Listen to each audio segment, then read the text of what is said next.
4 vers 12 tot 25. Jesus in Galilea, die eerste disippels.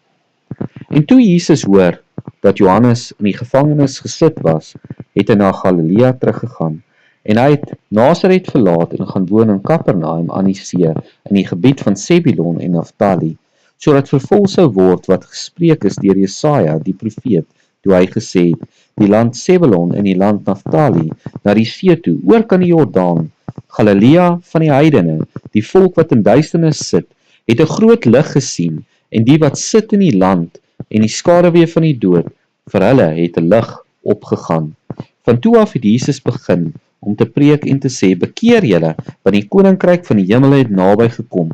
En terwyl Jesus langs die see van Galilea loop, sien hy 2 broers, Simon, wat genoem word Petrus, en Andreas, sy broer, besig om 'n net in die see uit te gooi, want hulle was vissers. En hy sê vir hulle, kom agter my aan, en ek sal julle vissers van mense maak. En hulle het dadelik hulle nette laat staan en hom gevolg.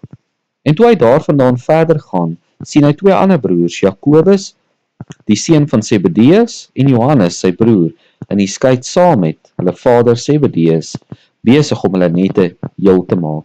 En hy het hulle geroep, en hulle het dadelik die skei en hulle vader verlaat en hom gevolg. En Jesus het deur die hele Galilea rondgegaan, en in hulle sinagoges geleer, en die evangelie van die koninkryk verkondig, en elke siekte en elke kwaal onder die volk genees.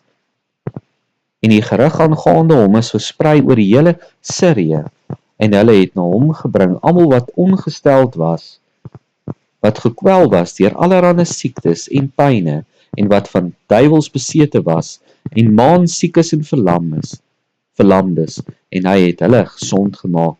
En groot menigtes het hom gevolg van Galilea en Decapolis, en Jerusalem en Judea, en van oorkant die Jordaan af.